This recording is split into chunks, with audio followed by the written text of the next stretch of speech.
kita tadi sudah mendengar dari Mas Ucup tentang overview dalam pembuatan sebuah konten video. Nah, kita sekarang akan ke teknisnya. Yang pertama kita akan belajar bagaimana sih dalam script development, membangun script, urutan-urutannya sampai memunculkan ide-ide kreatif nantinya. Dan tentunya kita juga akan didampingi oleh dari kalangan profesional yang sudah memenangkan banyak prestasi. Salah satu diantaranya award bergengsi View Teaching tahun 2018 dan saat ini sedang menangani menjadi scriptwriter untuk film Lost Man di TVRI. Mari kita sambut Mas Aronha. Di sini saya akan ngomongin tentang basic script writing. Ini ya kerjaan saya sebelumnya dan yang akan muncul setelah ini. Saya sempat jadi Astrada juga tahun 2017, 2018, 2019. Jadi scriptwriter dari 2019 ke belakang. Itu next aja menurut. Jadi kenapa sih harus pakai media video atau film gitu? Karena menurut saya media video atau film ini sangat efektif buat nyampein pesan. Sebenarnya banyak pesan itu bisa disampaikan dengan berbagai media seni, misalkan sastra dan segala macam. Cuman salah satu yang gampang adalah film, karena film dan video karena media massa sifatnya kan pesan yang menarik gitu. Nah, menurut siapa ya? Menurut saya orang tuh nggak suka disuruh gitu kan. Sebenarnya jadi misalkan mau bikin campaign video atau gimana pun itu orang nggak suka disuruh. Terus bagaimana cara menyampaikan pesan atau message ini secara menarik dan gamblang adalah dengan personifikasi. Tema ini sifatnya kalau bisa itu visual gitu. Misalkan keluarga, terus habis itu tema kenegaraan atau patriotisme atau keuangan gitu misalkan. Nah, tema ini sifatnya besar dan akan dibicarakan secara terus-menerus di dalam film ini. Dan kalau bisa film atau video ini jadi ada yang namanya mise-en-scène. Mise-en-scène itu elemen-elemen yang di dalamnya. Jadi misalkan kamera, warna gitu, misalnya tadi lighting dan segala macam. Kalau bisa mengacu pada tema tersebut gitu, sehingga orang yang nonton ini tahu, oh ini film tentang apa, ini film atau video tentang keluarga gitu, atau tentang apapun itu gitu. Nah, tema ini tadi, kemudian ada yang namanya statement. Statement ini bagaimana filmmaker atau pembuat video atau apapun itu cara pandangnya terhadap tema gitu. Misalkan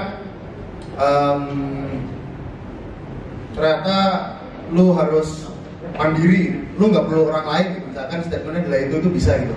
Tentang bagaimana keluarga itu ternyata harus berjarak gitu. Keluarga yang baik adalah keluarga yang nggak tinggal satu rumah gitu. Misalkan itu juga bisa. Itu adalah statement bagaimana filmmaker atau pembuat video itu melihat sebuah tema gitu. Misalkan anak nggak harus berbakti ke orang tua kok sebenarnya gitu.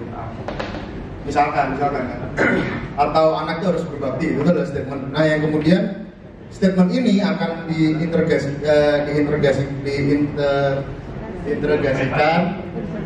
digabungkan dengan needs. Nanti akan saya jelasin. Nah, ini ada yang terakhir namanya logline. Logline ini gimana caranya biar film ini jelas, gamblang dan menarik gitu. Jadi secara simpel tadi udah dijelasin sama Bang Ucup juga.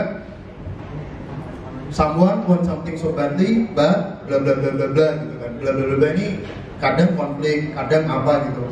Nah, logline yang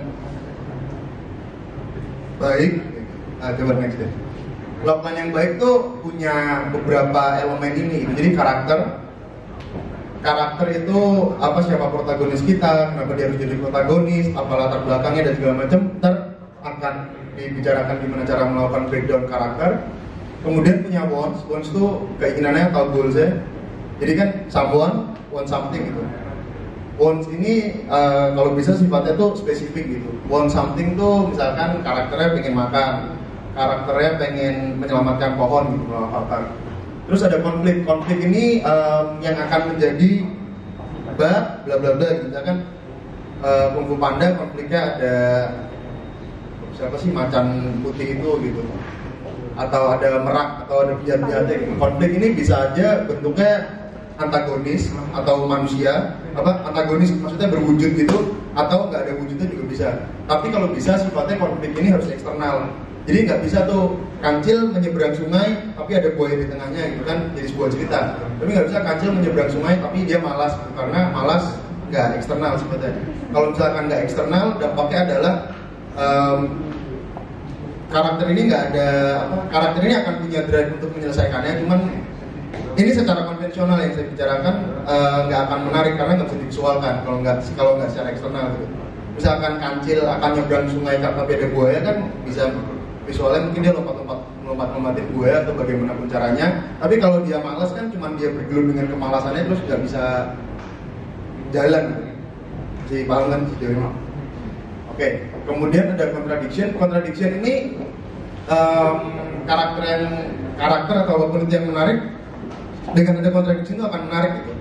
Misalkan kita ngelihat orang pengen mudik gitu, orang pegawai biasa ingin mudik dan polisi yang harusnya ngejagain perbatasan tapi dia pengen mudik, itu menurut saya sih lebih menarik polisi yang ingin ngejagain perbatasan tapi pengen mudik, karena ada kontradiksi itu gitu. Kontradiksi ini yang akan kemudian bisa ngegain penonton atau apapun itu penonton sih, sehingga punya daya jual gitu. Nah, stake yang terakhir ada stake ini adalah apa yang terjadi kalau protagonis nggak mendapatkan apa yang dia inginkan gitu. Misalkan kalau tadi stake-nya dia mau mudik, ya dia nggak ketemu keluarganya, dia nggak ketemu ini setelah 2 tahun berpisah gitu, gimana? Sehingga ketika logline yang menarik atau yang baik itu punya elemen-elemen ini secara konvensional gitu. Yang saya jelasin di sini secara konvensional. Ada sih beberapa cara bikin logline nggak konvensional, cuman menurut saya lo harus berbakat banget atau lo hebat banget untuk membuat logline seperti itu. Tapi secara konvensional kalau bisa memiliki 5 elemen ini gitu. Ada karakter, one, conflict, contradiction, dan stake. Contohnya misalkan Panda gendut pengen nyelamatin desa tapi dia nggak bisa kungfu. Maksudnya Panda gendut dan kungfu kan ini nggak body shaming, tapi gendut dan kungfu kan hal yang berbeda gitu. Nggak body shaming ya? Nggak body shaming kan? Contohnya kayak gitu. Terus habis itu stake-nya kalau misalkan dia nggak menyelamatkan desa akan di bumi hanguskan dan hancur kan. Jadi orang yang akan datang nonton atau datang ke bioskop ataupun itu udah tahu apa yang akan mereka tonton. Dan logline ini sebisa mungkin selesai di X1. Di X1 tuh penonton langsung tahu logline-nya apa. Jadi misalkan mau mudik di X1, karakter, one, conflict, contradiction, dan stake ini udah langsung selesai di X1. Misalkan videonya 9 menit lah biar gampang dibaginya. 9 menit itu dibagi 3 menit. 3 menit pertama semua elemen ini tuh harus udah langsung kegambar di penonton, harus langsung nangkep lah. Semua informasi ini harus nyampe ke penonton gitu. Next. Nah, kemudian ada namanya karakter breakdown. Jadi karakter breakdown ini ada 7 biji. Tapi kita akan fokus ke Won dan Nick, tapi saya jelasin yang lain juga deh. Won itu adalah apa yang karakter inginkan gitu kan. Jadi misalkan tadi karakternya pengen mudik, karakternya pengen nyolong dari bank apa atau apa gitu. Won ini kalau bisa sifatnya spesifik. Kenapa Won ini spesifik? Karena semakin spesifik Won itu semakin baik, karena kalau bisa jadi gini, kayak tadi saya ngomong di depan kan saya menjanjikan sesuatu gitu. Logline itu seolah-olah janji, dan ketika janjinya itu jelas, ketika saya bercerita kayak gini kan ada kayak poin-poin yang disamping, checkpoint yang tercapai gitu. Kalau bisa sebuah film atau video atau sastra atau apapun itu memiliki checkpoint yang bisa disampaikan, yang bisa didapatkan, jadi ada rasa progresinya gitu. Misalkan nih saya pengen ngalahin penyihir jahat gitu, cuman harus ambil pedang ajaib dulu gitu. Kan dengan mengambil pedang ajaib progresi. Ketika saya sampai ke kastil penyihir jahat progresi, ketika saya bisa memburu penyihir jahat progresi gitu. Jadi ketika ada progresi, penonton tuh akan tergait terus. Kalau enggak, penonton rasanya kayak hilang gitu di tengah-tengah. Ini ngomongin apa sih filmnya gitu kan. Beberapa film yang dibuat secara nggak konvensional bisa seperti itu dampaknya gitu. Cuma ada misalkan kayak Once Upon a Time in Hollywood, itu secara struktur nggak konvensional, tapi karena penulisannya bagus jadi bisa nge-guide terus gitu. Atau istirahat kata-kata gitu, mungkin itu kan dibikin dengan plot yang tidak konvensional tapi bisa menggait terus karena pembuatannya yang baik. Nah itu secara Won ini kalau bisa spesifik Sedangkan need ini yang sifatnya harus universal. Kalau misalkan kita punya statement itu harus bisa masuk ke dalam need, harus ditumbangkan ke dalam need. Jadi misalkan tadi yang mau balas nobody tentang dia harus tenang itu harus ada di depan gitu. Misalkan Kung Fu Panda dia harus pede tuh udah kelihatan di depan gitu. Dia harus bisa ngalah. Ya Kung Fu Panda 2 dia harus bisa ngalahin ketakutannya dengan masa lalunya, itu udah langsung gambar di depan gitu kan. Sehingga tapi karakter akan tahu needs-nya baru di babak ketiga. Ntar saya jelaskan tentang bagian perbabakan ini, tapi sifatnya harus universal lah gitu. Nggak semua orang pengen menyelamatkan desa gitu, tapi semua orang tahu rasanya harus pede. Semua orang harus pede gitu kan. Nggak semua orang harus bisa ngalahin diktator jahat, tapi semua orang harus bisa ngalahin ketakutan masa lalunya gitu. Jadi sifatnya universal seperti itu. Kemudian strength ini fungsinya adalah ngasih daya tarik. Strength ini kekuatan karakter kita. Misalkan kalau Flash itu cepat, kalau Achilles itu kuat dan segala macam. Kenapa harus punya strength? Karena penonton itu punya kecenderungan buat nggak mau nonton orang yang nggak hebat gitu. Lu mengidolakan orang, atau kan personifikasi balik lagi adalah nempatin diri lu ke dalam karakter tersebut. Cuman lu nggak mau dong naruh diri lu ke orang yang jelek gitu, atau orang yang nggak punya kemampuan hebat gitu. Itu fungsinya strength gitu. Strength ini nggak harus hebat banget gitu. Kalau One Punch Man kan langsung selesai gitu. Itu bukan karakter yang bisa dipersonifikasi. Superman juga bukan karakter yang bisa dipersonifikasi gitu. Karakter yang bisa dipersonifikasi punya strength-nya itu ada keterbatasannya juga, tapi tetap mempunyai strength sehingga penonton tuh bisa root for him gitu, atau for her, atau for whatever it is gitu. Itu strength. Terus weakness adalah kelemahan secara internal. Misalkan Kung Fu Panda ini kelemahannya adalah gendut gitu, nggak atau nonton Bumblebee kan? Bumblebee dia nggak pede gitu, atau banyak yang problem-problemnya nggak pede atau apa itu. Dan weakness ini juga secara internal gitu, sehingga karakter ini punya flow yang nanti akan dia overcome gitu. Kemudian ada ghost ini adalah ketakutan secara eksternal. Jadi sifatnya sama kayak weakness, cuman ghost ini kelihatan gitu. Dan kalau bisa, kenapa harus eksternal? Jadi bisa dilampauin. Yang tadi saya bilang ada ada kayak checkpoint sehingga terjadi progresi. Salah satu progresi adalah ngalahin ghost. Sering banget Zombieland nonton Zombieland. Jadi dia kan punya ketakutan sama badut gitu. Cuman di endingnya dia ngerasa wah gue harus nyelamatin cewek ini gitu. Ada badut di depannya, dia bisa ngelewatin badut itu gitu. Dia bisa ngalahin ghostnya sendiri. Kenapa? Karena dia udah tahu needs-nya gitu. Needs-nya adalah untuk, kalau dia sih don't be a hero, terus be a hero kan gitu kan. Ini Zombieland gitu. Ntar saya jelaskan itu bagaimana penggunaan need dan monet. Kemudian ada action ini adalah apa yang harus dilakukan sama protagonis gitu. Protagonisnya mau ngapain sih untuk mencapai goals-nya itu, nah kayak gitu. Kenapa action ini harus jelas? Jadi secara gamblang dan jelas. Jadi Won ini karakter ini kelihatannya nggak kemana-mana tanpa tujuan gitu. Jadi punya plan dan action itu harus jelas banget. Sebenarnya sama kayak Won, cuman action ini sifatnya lebih tangible gitu, jadi lebih kelihatan. Misalkan Won-nya pengen jadi presiden, actionnya kampanye. Misalkan Won-nya pengen mudik, actionnya sewa mobil gitu. Misalkan hal seperti itu. Jadi kalau bisa action ini apa sih tadi gue ngomongin checkpoint gitu, bertahap gitu. Nah kemudian belief atau core belief ini adalah kepercayaan karakter yang naik yang dia pertahankan selama ini, yang kemudian akan dipertanyakan sendiri ketika dia mendapatkan needs-nya gitu.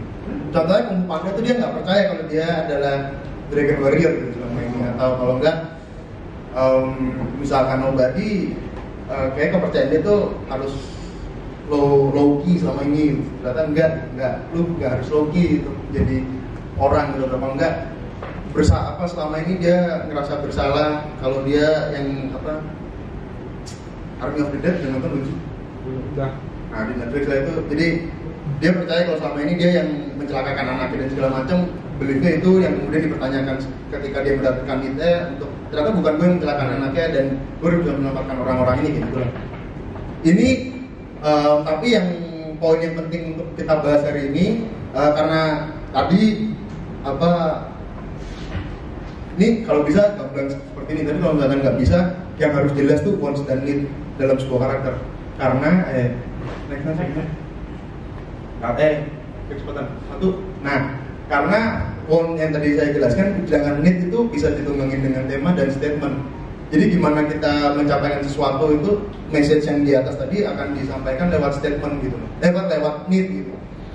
Misalkan Kung Fu Panda kan statementnya adalah lu harus pede cuy gitu, meskipun lu gendut lu pede aja gitu. Atau apa ya, yang ya hal kayak gitulah, yang statement ini bisa disampaikan melalui need, karena need tadi sifatnya universal dan semua orang harus bisa relate. Jadi kayak misalkan iklan-iklan Thailand itu kan kebanyakan cara penyampaian statementnya menggunakan need gitu. Dan ketika karakter mengetahui need dan bisa melampauinya gitu. Nah, penerapannya ini misalkan ke dalam sebuah video komersial gitu, anggaplah badan keuangan ngurus kamu sebenarnya gue Porsi uang. iya, enggak, maksud gue anggaplah ada orang yang nggak bisa anggaplah orang nggak bisa nggak bisa bayar pajak. Wonsnya secara simpel adalah bayar pajak gitu, dan actionnya adalah ke kantor pajak atau apapun itu yang pajak, tapi dia tetap nggak mendapat itu. Sedangkan dia sebenarnya selama ini adalah pakai aplikasi, mau nggak? Jadi kan secara simpel berarti yang dilakukan selama ini salah cuy gitu. Lu harusnya melakukan ini. Wons dan itu simpelnya kayak gitu juga, penerapannya itu. Cuman kalau bisa sih jangan pembuatannya jangan dengan serta-merta aplikasi ditempelin gitu. Bisa aja aplikasi ini kita tunggangkan ke dalam omongan ibu gitu. Kayak ibunya ngomong, nah kamu jangan keluar terus gitu. Pakailah teknologi misalkan gitu. Terus kemudian kita bisa, sebenarnya sasaran utama kita si aplikasi ini. Cuman kita geser dikit biar kelihatannya ini adalah mendengarkan omongan orang tua gitu. Misalnya gitu, paham nggak cara penunggangan ini? Jadi seolah-olah disamarkan, karena tadi orang nggak suka disuruh, orang tuh sukanya kalau personifikasi kan merasakan gitu kan. Dan kalau misalkan lo di tengah-tengah film tiba-tiba nongol sebuah iklan kan sebel gitu, video atau iklan gitu kan. Tapi kalau misalkan ditunggangkan dengan smooth gitu, kayak dia harus mendengarkan omongan orang tua gitu kan jadi kayak wah make sense nih gitu. Yang kemudian akan diiklanin juga gitu. Next, nah ini adalah, jadi ada struktur 3 babak. Kayak orang-orang harusnya udah pada tahu sih gimana struktur 3 babak ini. Cuman misconception yang sering terjadi adalah ada babak 1, babak 2, babak 3. Babak 1 adalah awal, babak 2 adalah tengah, babak 3 adalah akhir. Sebenarnya tuh bukan kayak gitu. Sebenarnya babak 1 itu setup itu yang tadi saya ngomong, ngenalin. Jadi plotline itu harus selesai di babak 1. Sebenarnya sebuah cerita ada breakdown, tapi gue nggak ada di PowerPoint. Ntar setup itu harus plotline clear dan karakter clear. Jadi kalau misalkan karakter tadi punya 7 poin itu, 7 poin ini semua harus clear dan plotline itu harus clear. Dan jadi mana ya? Ini, nah di sini di tengah-tengah nih, di tengah-tengah X1 itu akan ada yang namanya inciting incident. Ini kalau secara film ya, harusnya sebuah video juga memiliki 3 poin ini. Jadi di tengah-tengah itu ada yang namanya inciting incident. Ini entar kalau misalkan secara detail ini akan dibagi jadi 8 lagi. Ya kan, cuman ini kita bagi jadi 3 doang aja gitu. Di tengah ada inciting incident adalah problem atau apapun itu yang datang ke dalam protagonis gitu. Misalkan hal yang mengubah status quo-nya gitu, hal yang mengubah dunianya selama ini. Misalkan Kung Fu Panda tiba-tiba dia datang ke pemilihan Dragon Warrior dan dipilih jadi Dragon Warrior gitu. Atau kalau enggak, misalkan Avatar dia bisa berjalan lagi dengan badan barunya gitu. Nah, kemudian di inciting incident ini karakter harus punya wants. Wants akan muncul ketika incident muncul gitu. Paham sejauh ini? Oke.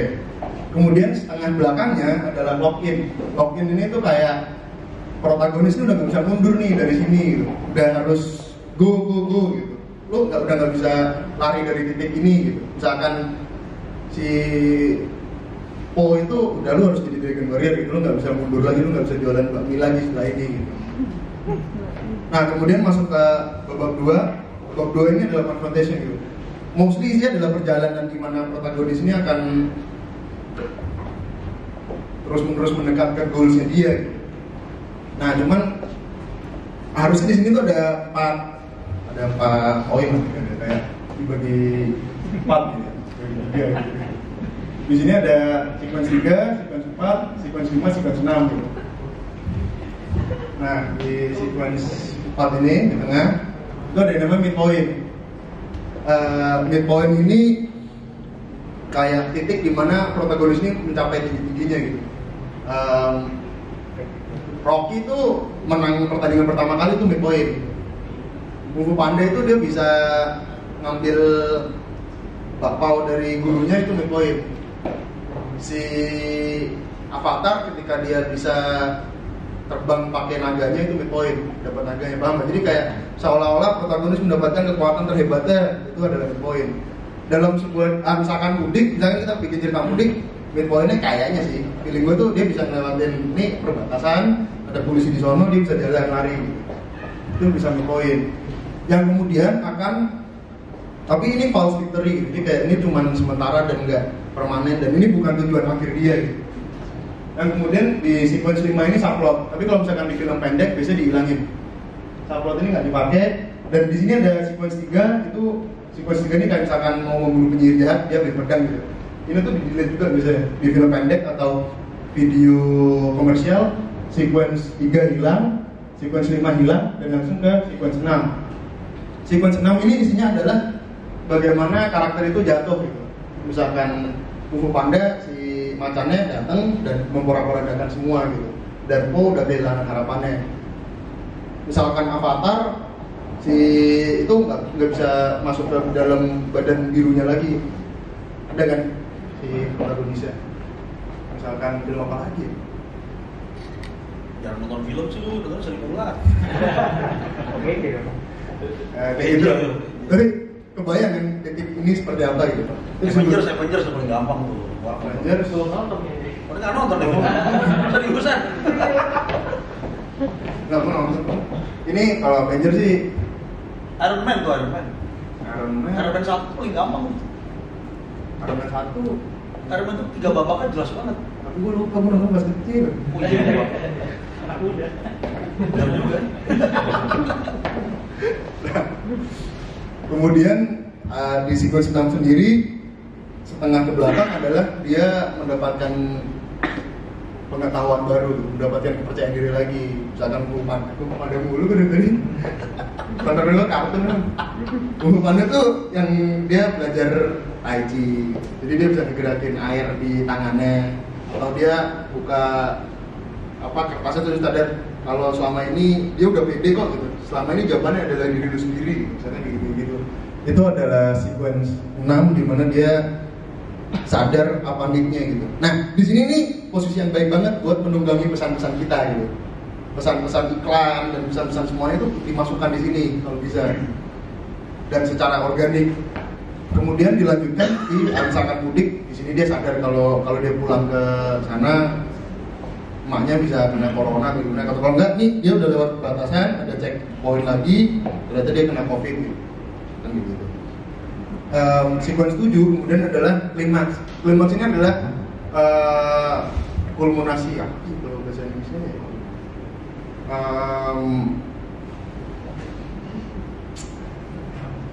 Konfrontasi atau ketemuan protagonis dan antagonis gitu, atau yang dari awal tuh udah dijanjikan gitu. Misalkan ini tuh dari awal film Harry Potter kan kita dijanjikan Harry Potter lawan sama Voldemort kan. Ini adalah Harry Potter lawan Voldemort nih, titik seperti itu gitu. Itu ada di sequence 7. Bagaimana protagonis ini menggunakan kemampuan barunya atau kepercayaan barunya atau needs barunya untuk mengalahkan situasi atau mengalahkan apapun itu gitu. Jadi misalkan orang mudik ini ya mungkin dia bisa nggak pulang gitu atau gimana. Kemudian falling action ini adalah tensionnya turun, status quo baru. Protagonis menang, status quo adalah kondisi normal gitu, kondisi normal baru, sehingga cerita selesai nih. Misalkan kalau kayak gini nih di film-film chick flick tuh kayak sekarang ini menjadi ini menjadi ini, paham kan? Nah itu sequence 8 sequence. Gue lupa ngomong dan gak ada di sini. Jadi berhubungan dengan One dan Need ini, sebuah ending sebuah film tuh bisa dikategorikan jadi empat tipe gitu. Happy ending adalah ketika protagonisnya mendapatkan wants dan need-nya gitu. Dia udah tahu wants-nya apa, dia tahu need-nya apa, dan dua-duanya dapat. Misalkan Avenger ya Thanos kalah gitu. Dan tapi nggak happy, Tony Stark mati ya. Nggak jadi. Itu masuk ke kategori kedua. Iron Man sih. Iya, Iron Man mati kan. Enggak, Iron Man pertama. Iron Man pertama itu kan di depan dia inciting incident-nya itu Dicolong sama Taliban ya. enggak diserang tuh inciting incident. Inciting incident-nya kan diserang sama Taliban ya. Tahu nggak apaan? Enggak, film dibuka dengan saya datang ke sini untuk menjual ini ada nih. Ya, film kan dibuka dengan Stark Technology.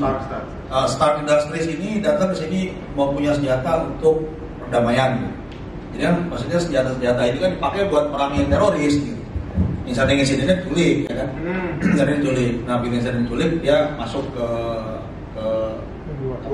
gua itu. Di gua dia nemuin kalau senjata dia ternyata dipakai sama orang-orang ini, berarti kan dijual ke kantor dia, ngejual senjata ke teroris. Nah itu jadi tujuan dia kan, wonsnya muncul. Tapi wonsnya muncul, tapi wonsnya adalah keluar dulu dari situ. Nah tapi kan wons besarnya kan, wons besarnya perdamaian tadi. Nah wons yang dia keluar dulu dari situ. Nah karena untuk keluar dari situ, karena jantungnya nggak bener kan saat itu dia mesti bikin sesuatu yang lebih kuat. Gitu. Pokoknya yang satu selesai sampai dia keluar. Yang kedua dia ketemu sama satu Japanese pamannya botak itu. Pamannya itu yang pamannya selalu bilang kalau pamannya kayaknya ngawasin dia segala macam. Lalu dia kan mau mengubah kebijakan perusahaan, pamannya nggak mau. Kan ceritanya itu tuh dua.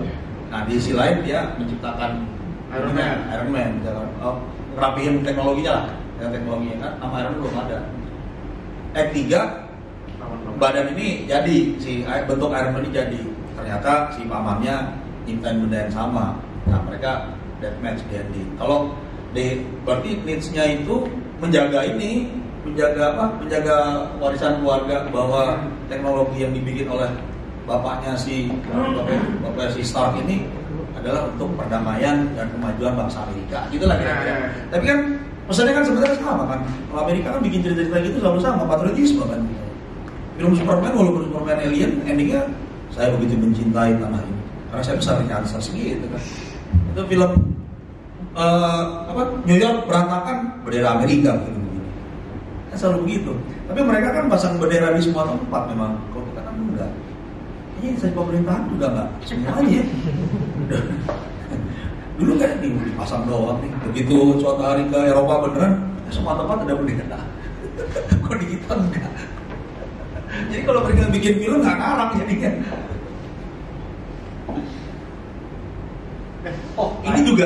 Ini juga berlaku untuk, bukan berlaku, pola yang sama dilakukan sama iklan 30 detik sih sebenarnya. Kalau dari inciting incident ada pinpoint itu kayak tadi bahasanya Aaron gitu, tapi kira-kira karakter nggak bakal balik lagi, bakal maju ke depan. Cerita pasti nggak akan maju ke depan, nggak mungkin balik karena udah ada hal baru yang terjadi. Ya. Soalnya sekolah nulis dia sebenarnya. Jarang belum aja. Oh lanjut, tadi ada 4 kan ending. Ada happy itu dia dapat wants dan need. Ada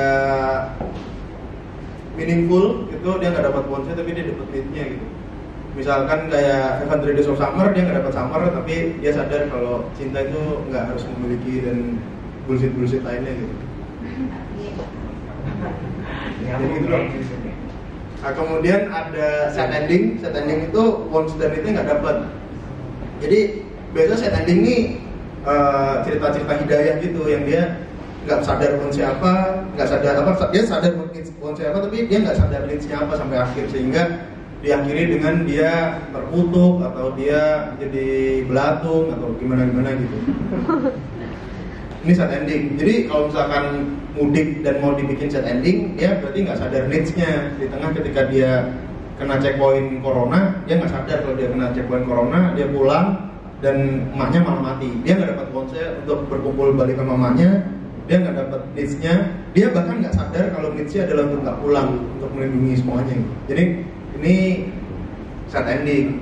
Kalau misalkan happy ending, dia sadar needs-nya, tapi dia misalkan pakai baju plastik seluruh badan sehingga tetap bisa pulang gitu, dan nggak menularkan corona ke orang-orang sekitar misalkan gitu. Terus ada meaningful. Tadi meaningful udah belum atau tragic? Nah, kalau meaningful itu dia sadar needs-nya sehingga dia pulang. Jadi dia nggak dapat wants untuk ketemu emaknya, tapi dia sadar needs-nya, jadi dia pulang. Paham? Nah, kemudian yang terakhir ini ada tragic. Tragic ini adalah dia dapat wants-nya, tapi nggak dapat needs-nya. Dia berkumpul sama mamanya, tapi orang-orang kampungnya mati semua, misalkan gitu. Jadi ada 4 ini, sehingga sebuah ending sebuah film bisa dikotak-atik menggunakan wants dan need tadi, yang kemudian bisa tempelkan ke dalam struktur ini gitu. Di plot point 1 dia dapat want, di plot point 2 dia paham needs, terus selesai. Ya kalau misalkan endingnya tergantung ending sih, plot point 2 itu akan tergantung ending gitu. Terus selesai. Midpoint ini kalau misalkan di endingnya bahagia, midpointnya harus bahagia. Kalau midpointnya sedih, kalau endingnya sedih, midpointnya sedih. Sehingga ada dramaturgi itu kayak lo nonton bisa kayak next habis ya. Assalamualaikum, nama saya Agung. Di sini kan dalam sebuah video film ada pesan yang disampaikan. Terus pesan itu disampaikan dalam sebuah cerita. Nah, di sini biasanya di kantor ini biasanya itu yang diminta dalam sebuah video kita dapat menyampaikan pesan yang lengkap dengan durasi yang singkat. Jadi misalnya kita ingin ada aplikasi baru nih, kita disuruh menceritakan itu aplikasi. Jadi sejarah, jadi kadang-kadang itu suka diminta, dicantumin juga dong gitu sejarah aplikasinya, dasar hukumnya mana, kok nggak dimasukin kayak gitu, deskripsinya apa, tujuannya apa hal-hal yang baru di situ. Nah terus dikasih durasi nih, berapa lama? 3 menit. Kalau terlalu lama bosan nanti. Ya, itu yang jelas ikut kasih nih Umi. Ada yang curhat tuh Mas Budi dengerin. Nah, itu jadi bisa dibilang 80% dalam video itu kita membaca pesan saja itu sudah 80% dalam video. Kita punya sisa 20% untuk membangun cerita. Nah, ini bagaimana kita bisa membuat cerita yang jelas seperti ini? Mungkin bisa kasih contoh sekuensinya atau mana yang dikasih. Misalnya mungkin di situ kasih pembangunan karakternya aja sama universe-nya, yang lainnya nggak perlu atau bagaimana mungkin? Ada triknya atau contohnya gitu? Terima kasih. Enggak, jadiin series 3 menit 10. Nah, itu. Iya, kan bisa kan. Kayak apa ya? Kan suka nonton seri-seri apa di Netflix, YouTube atau apa gitu. Itu kan cerita, apa yang paling ini nih, Jupiter's Legacy. Itu materi aslinya tuh cuma di pitch untuk film panjang 2 jam. Jupiter's Legacy itu di Netflix, itu belum nonton juga sih, tapi paling kan ada pernyataan resminya. Itu di pitch untuk cerita 2 jam, karena banyak orang komentar, panjang banget sih gitu. Kayak berpanjang-panjang di satu episode itu. Nah terus, jadi keterangan si kreatornya, sebenarnya dia pitch untuk 2 jam, 2,5 jam gitu. Nah tapi begitu sampai Netflix bilang, ini bisa nih, dipanjangin. Jadi berapa jam gitu, kalau nggak salah 40 jam gitu. Oh jadi series, ngomongnya jadi series. Seriesnya sekian episode, panjangin sama dia. Ada 1 jam kali berapa lah, 10 ke 12. Nah itu yang, kalau nggak salah, dia siapin berapa season. Jadi, nah ceritanya kalau jawaban produser kan cerita lebih detail, ya itu sama. Cerita lebih detail jadi gitu. Ada teman yang udah nonton episode 1, nonton ya? Jupiter's Legacy. Ada episode 1-nya itu katanya nyeritain yang kayak Justice League kan juga berpanjang-panjang 4 jam. Dan Justice League nggak kata yang bioskop, nggak mungkin lah 4 jam. Gue belum nonton karena khawatir bosan. Gue nggak suka yang pertama. Nah jadi maksudnya bisa diakalin dengan itu. Ya mau nggak mau orang mintanya sedetil itu. Nah. Kan bisa episode 1 apa, episode 2 itu penjelasan, terus dasar hukum. Terjadi konflik misalnya kan 1 episode doang. Masalah dasar hukumnya. Masalah hukumnya. Nah, terus kalau misalnya sumber daya waktu dan manusianya sendiri tidak cukup untuk bikin banyak itu, saya minggu depan masa kita minggu depan dengan sebanyak itu kita bisa harus membuat sekian. Iya, itu nggak mungkin tuh kalau minggu depan. Itu ini dulu sih ngetik skripsi di Salemba. Nggak mungkin itu pasti butuh waktu. Mesti dikasih tahu sih kalau itu buat kerjaan sulap. Ada prosesnya itu mesti dikasih tahu. Tapi emang sering sih masalahnya kan terjadi iklan juga nih. Sering klien datang gitu kan sama kan? Superior kita kan klien tuh user. Datang gitu tiba-tiba brief datang ya jadi klien Toyota tuh mas saya pernah bikin Toyota tuh jam 3:30 telepon si client service terus kirim briefnya terus datang gitu client service cok ini ya waktu itu sih cuma iklan cetak pada operatornya kan oh udah taruh aja dulu nggak mesti jadi besok ini besok iya mesti dikirim besok itu besok gimana cara dikirim besok? Gua kan mikir dulu kali. Begitu terus bilang, iya orang malam ini kita mau kirim. Orang malam itu. Gimana kalian ini minta gitu? Nah kan klien saya kalau ini kan enak, kreatif. Jadi di depannya bakalan, ya lu ngomong dong sama klien lu. Ini kan buat bang sulap ada tuh nama Deddy Corbuzier sama David Copperfield sekali colek jadi tuh. Gak usah pakai mikir. Gitu. Coba kalau atasan langsung susah ngomong. Tapi memang sih ada di situasi yang kita mesti kasih tahu Pak. Prosesnya, ya mungkin kan dengan obrolan ini tuh jadi kebayang ini ya kan jadi punya bahan Pak, ini nih kita mesti breakdown dulu nih pesannya ada 5 nih Pak nggak mungkin cuma 1 bikin 5 bikin 5 nggak mungkin 10 hari soalnya kan kita ya jawabannya jangan Deddy Corbuzier tadi sih soalnya kan kita kan resource-nya nggak sekuat itu, kan dua pekerjaan utama gitu. Jadi kita mesti ntar kalau bisa oh ya udah anak humas aja tuh suruh ngebedahnya waktu hilang dulu kerjaannya bentar. Dan emang iya sih kejadian sering banget tuh. Pernah malah klien datang ya sama lagi bikin iklan brand waktu itu dia duduk itu yang akan dilihatin klien jadi dia gini Pak ini Toyota itu ya sekarang kijang tuh ada ini suspensinya. Ini kan lagi jadi kata-kata yang bener kan supaya enak. Oh iya. Bener. Ngomong lagi. Kalau orang yang datang kan jadi nggak bisa ngomong apa-apa. Ngomong lagi. Terus ngomong ngomongin. Wah, kok jago nih kayaknya. Kalau ketik dulu gimana ngomong gitu. Terus saya, aduh Pak, sakit perutnya sih kata dulu bener. Terus turun ke bawah, ngopi di bawah. Ada 3 jam kali gitu, terus naik ke atas. Terus dari gitu, Pak, itu udah saya selesaiin tadi, saya kerjain aja langsung, gak apa-apa kan? Oh iya, gak apa-apa. Tuh, klien lo udah oke. Tapi ini kan kasusnya beda, tapi maksudnya, apa ya? Emang ngeselin sih. Pernah dulu kita besok nih, kami ngerjain iklan, itu mesti JWT, kerja. Masalahnya kan punyanya Latif kan, Latif. Jadi waktu itu ada campaign-nya itu Imlek. Nah, Imlek warnanya, tanya sama Cina nih, warnanya apa? Imlek warnanya apa? Merah kan?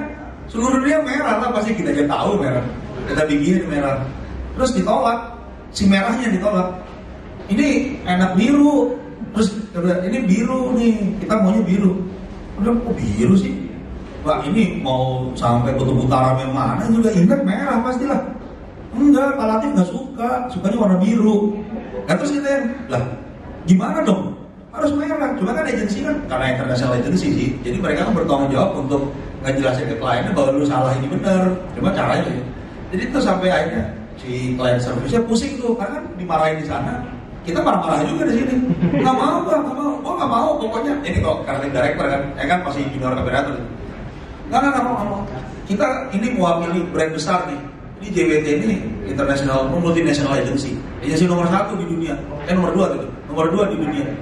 Jadi nggak bisa tiba-tiba kita kasih tahu ke orang bahwa Imlek itu warnanya biru.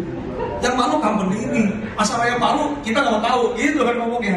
Kita nggak mau datang. Itu sampai dari daerah terdatang akhirnya ketemu sama Abdul Latif. Hampir kerjaan berhenti, tapi terus mereka ngomong ada ya boleh sih di merah nggak masalah sebenarnya, kan Abdul Latif yang ngomong langsung ya.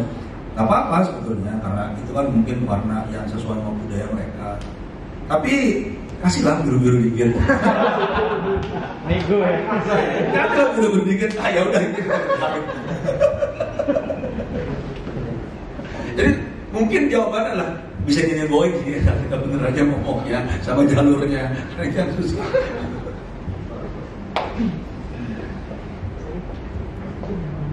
Oke, thank you Mas hari ini. Mau nanya soal, mungkin ada sama tanya jawab ke Bang Ucup ya. Jadi kalau kita bikin konten itu kan tematik ya, kayak contoh THR, terus mudik gitu ya. Mungkin nanti 17 Agustus gitu. Nah, kalau kita dapat tema yang memang menjual, yang gampang viral, itu bikin video kayak gimana pun atau di sektor gimana pun tetap akan ramai gitu kan sebenarnya. Cuman masalahnya ketika kita dapat tema yang memang tidak menjual atau tidak viral, itu membungkusnya biar tetap ramai dan mungkin kayak Mas Gembok itu nyari idenya gimana sih sebenarnya? Kayak tadi kan logline itu ada krisis gitu ya. Sedangkan kalau video konten kita kan nggak semuanya akan terpenuhi logline itu semua tuh. Kayak misal cuma video edukasi gitu kan. Nah, itu membungkusnya gimana ya biar tetap menarik? Pasti ada logline. Pokoknya pasti ada. Maksudnya pendek pun pasti ada logline. Iya, maksudnya logline-nya kan tadi ada krisis, ada apa-apa itu. Maksudnya kalau logline-nya itu nggak lengkap, itu nah ini konflik gitu kan. Nah, kalau kayak video edukasi atau video kita pemberitahuan itu kan nggak mungkin ada konflik juga ya kemungkinan ya. Apa bisa dibentukkan sebuah konflik dalam video kalau itu? Contohnya video mudik sih sebenarnya dia belum lihat soalnya. Itu kan ada karakter yang datang duduk. Nah, terus won dia adalah pulang kampung. Ya kan, kita sadar wonnya pulang kampung dengan dia telepon kampung. Konfliknya adalah yaitu pulang nggak ya? Pulang nih. Hatinya pengen pergi, tapi kadang nggak ngasih. Itu kontradiksi. Jadi tantangan dia adalah apakah dia harus pergi atau enggak, karena once dia mudik, tapi needs-nya adalah itu menjaga kesehatan semua orang. Kan jalan semua sebenarnya. Ada kok semua itu. Kadang-kadang kita cuma nggak sadar aja.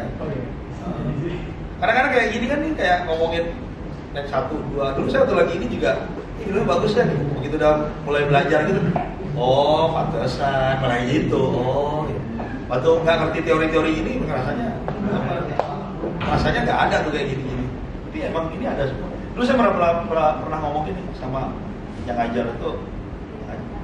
Waktu itu dapat inilah kayak beasiswa workshop gitulah. Jadi dia pengajar di Philadelphia, nulis beberapa film gitu. Terus bilang kayaknya kalau film-film Eropa kan 3 babak ya, bilang gitu kan. Terus jawabannya sebutin judulnya, ada semua 3 babak. Itu iklan 30 detik aja ada kok 3 babaknya. Soalnya 3 babak itu sebetulnya dari drama Yunani. Jadi pasti ada di mana-mana, dia bilang. Pasti ada di mana-mana. Jangan sebutin deh. Sebutinnya judul apa lah sembarang. Film Iran juga boleh deh. Ada ceritain nih 3 babaknya. Jadi pasti ada, kitanya aja yang nggak ngerasain. Kayak tadi video mudik tadi gitu, karakternya udah ada di situ. Puannya mudik, konfliknya di dalam diri dia, kontradiksi di suasana di luar. Stake-nya jelas.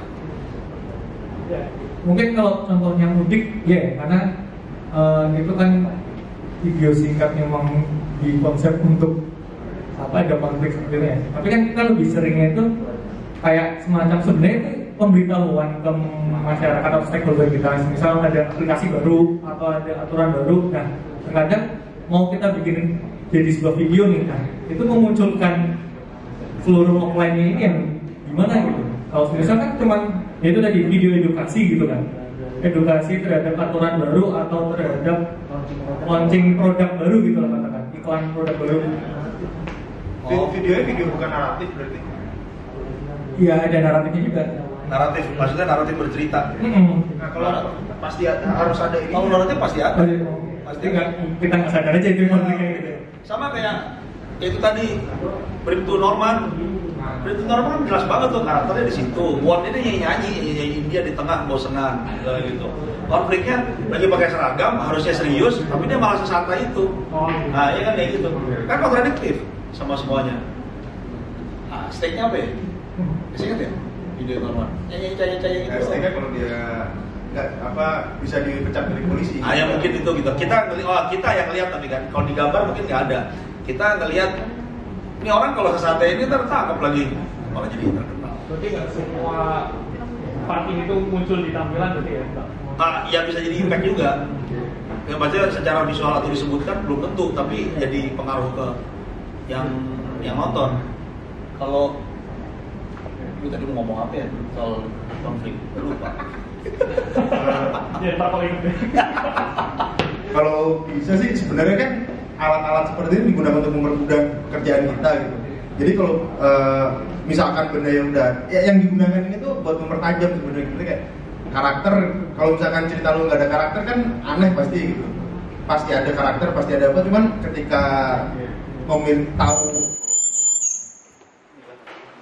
tahu fungsinya masing-masing untuk apa atau elemen-elemen apa, bisa tahu nih kayak oh ini konfliknya kurang kuat ternyata gitu. Coba kita kotak-atik gitu. Kan kadang ilmu-ilmu kayak gini tuh gunanya buat nonton film nih, kok jelek filmnya gitu. Apa yang jelek gitu? Atau ada yang salah nih tapi apa gitu. Dengan tahu ini kan jadi tahu elemen ini yang salah, jadi elemen ini yang harus dinaikin, elemen ini yang harus diturunin. Fungsinya mengetahui hal-hal kayak gini adalah seperti itu. Kalau bisa sih jangan malah mengekang. Kalau bisa digunakan secara instinktual elemen-elemen. Ya, baik. Ada teman-teman lagi, Bapak Ibu yang mau bertanya terkait scripting, penulisan materi. Silakan. Ini saya mau bertanya simpel aja. Jadi kan tadi saya juga lihat kalau misalnya Pak Wujud juga masuk nominasi untuk penulisan skenario terbaik. Nah, kalau misalnya untuk menulis skenario scripting itu biasanya mendapatkan inspirasi dari mana? Misalnya saya lagi mau ada project konten, tapi buntu ini bagusnya gimana ya? Apakah banyak kan kalau misalnya sekarang kan zaman sekarang ngikutin konten yang lagi trending juga, tapi di satu sisi juga nggak ingin ngikutin konten yang lagi trending aja, tapi ingin yang dari diri sendiri gitu. Nah, biasanya tuh dapat inspirasi itu dari mana gitu? Membaca apa ataupun melihat di mana gitu? Kalau menurut saya sih kan tadi ada tema, dan the statement kan. Nah kalau bisa biar rasanya autentik atau lu banget nih dari tema yang diberikan itu sudut pandang lu gimana terhadap tema tersebut gitu. Kalau bisa sih, kalau gue nulis biasanya gue ingat-ingat balikin dari masa lalu gitu. Maksudnya kayak dari kecil kayak gimana gitu. Apakah pengalaman kecil gue ada yang nyerempet nama tema itu, kemudian bagaimana sudut pandang gue yang kecil atau gue yang sekarang terhadap tema atau peristiwa penyerempetan itu gitu, peristiwa yang nyerempet gitu. Biasanya cari inspirasi yang gue lakukan itu, atau kalau enggak kalau nongkrong habis itu ada orang ngomongin gue bawa tuh tema itu gitu. Kalau ini menurut gimana sih gitu, kalau enggak ya yang mulus lah cara bawanya. Kemudian dia kan akan bercerita, dan kalau bisa sih pancing sampai opini dia nongol atau statementnya nongol. Kalau statementnya itu udah menarik, baru lo ambil tuh, sehingga itu ntar bisa jadi niche karakternya dan diolah kayak tadi cara pengolahannya. Dan jadilah gue. Berarti harus tetap ngumpulin isi-isi dari logline gitu. Ya logline tuh kalau zaman kuliah dulu banyak yang kayak kan belakangan deh, padahal semakin kesini dan ketemu orang-orang gitu makin paham kalau logline tuh elemen paling penting dalam sebuah film sebenarnya. Maksudnya kalau logline-nya jelas dan harus pas di X1 kan logline harus gamblang banget. Kalau logline-nya jelas film lu akan bagus sampai akhir. Kalau misalkan enggak, ntar bisa berantakan. Dan kalau bisa ini 5 nih nongol semua. Kalau enggak ntar jadi membosankan atau gimana gitu. Sebenarnya kalau ide kan banyak dari pengalaman aja. Maksudnya makin kalau kata Scorsese Bong Joon-ho sih, kata itulah makin personal suatu cerita itu makin universal sebetulnya. Ya makin dekat aja sama kita. Kan ya kita kan udah jalanin banyak hal nih. Ya umur 25 tahun berarti 25 tahun jalanin banyak hal. Ada pengalaman waktu kecil, remaja. Nah itu kan bisa jadi materi kita. Apa aja kan. Kan. Nah, kalau Korsel tuh emang ide teman sih. Ya dia cerita, ini cerita yang one week gitu, another, bla bla bla. Tapi terus ya punya teman masa perempuan susah banget. Sampai kita mesti jodoh-jodohin. Terus kalau misalnya ngomong gede mulu soal perempuan mah gampang, nanti kita nggak pernah lihat dia jalan sama cewek, kita nggak pernah lihat pergi pacaran. Nah terus apa yang terjadi kalau kan what if gitu kan? Apa yang terjadi kalau orang kayak gitu ditantang 2 minggu lagi bawa kencan, pasti akan kelimpungan nyari kan? Kalau kita tahu dia cewek sama orang sama perempuan kira-kira gitu, ya gitu aja. Itu ide awal. Sisanya kita kembangin, di develop, di apa, di ini.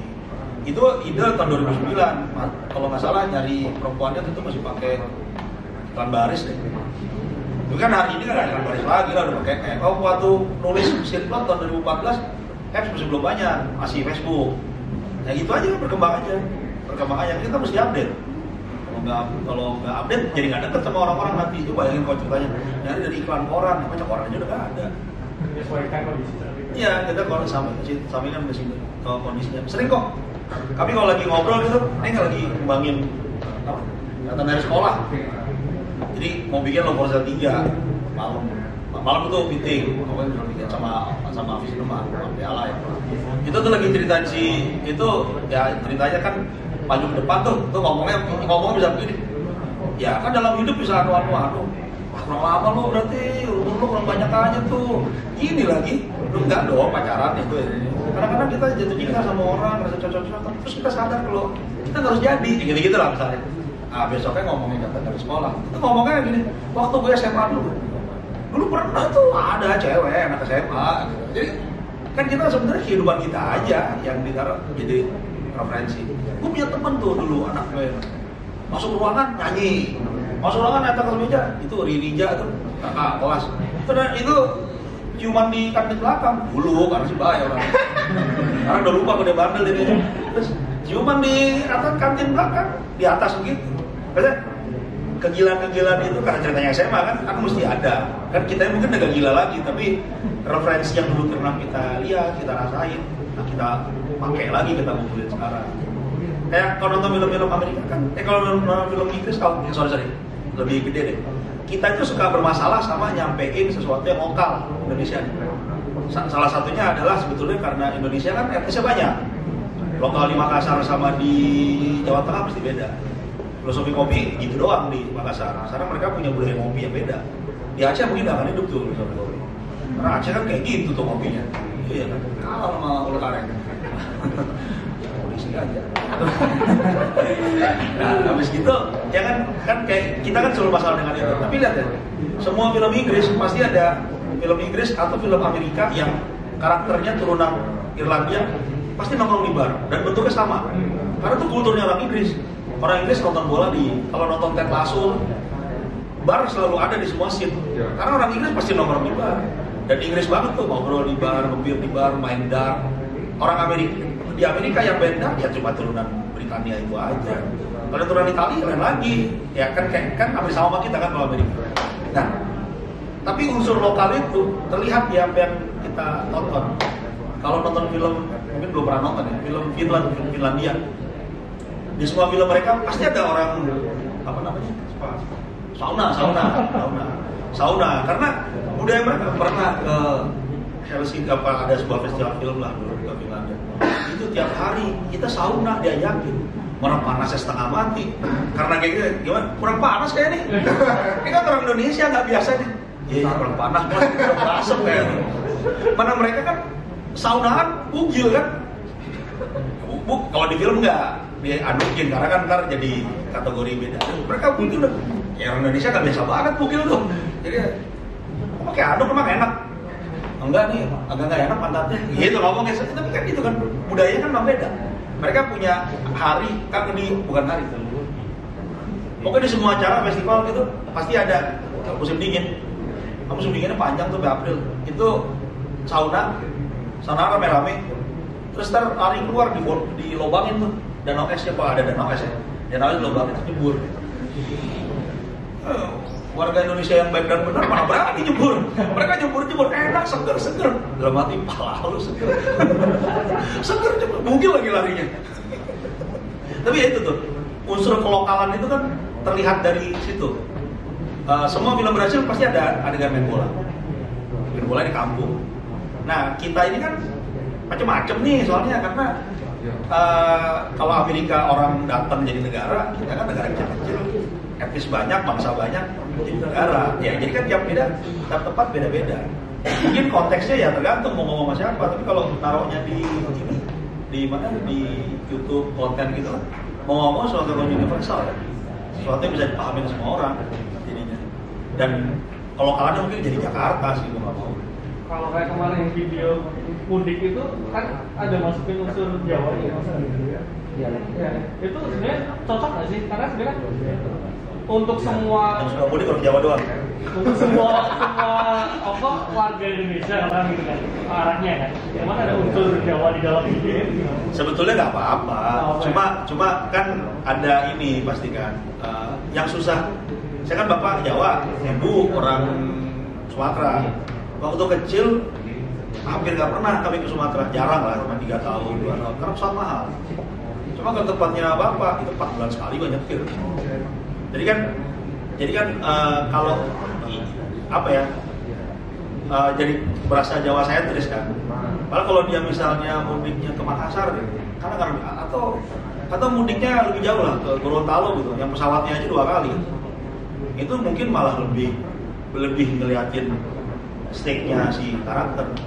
Karena kan jangan pulang karena bukan tiketnya susah ya, tapi pulangnya aja susah. Pindah pesawat. Kalau pindah pesawat itu 2 kali swab masih enggak ya? Satu kali. Kalau kan dia turun dulu.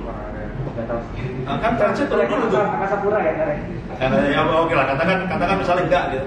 Kalau enggak kan berarti tapi dia harus swab. Kalau misalnya iya kan dia 2 kali swab. Artinya kan stake-nya jadi lebih gede kan.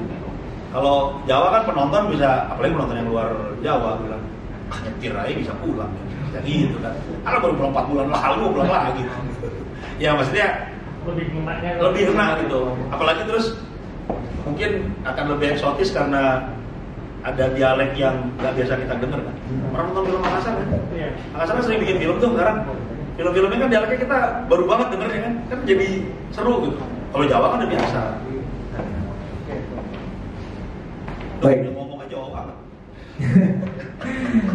Ada lagi yang mau bertanya terkait script writing? Baik, silakan Mas.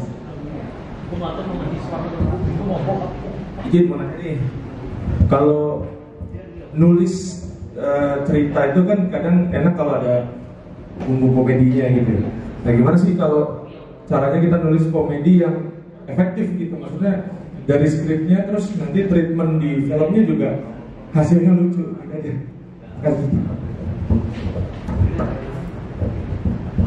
Kalau sebenarnya komedi kan secara simpel, nih pengalaman saya tuh setup, build up, punchline kan kayak gitu kan, cara simpelnya. Nah ketika kita nulis itu, kalau bisa sih karena ini media film, melakukan setup, build up dan punchline-nya secara visual. Kalau bisa nggak menggunakan dialog.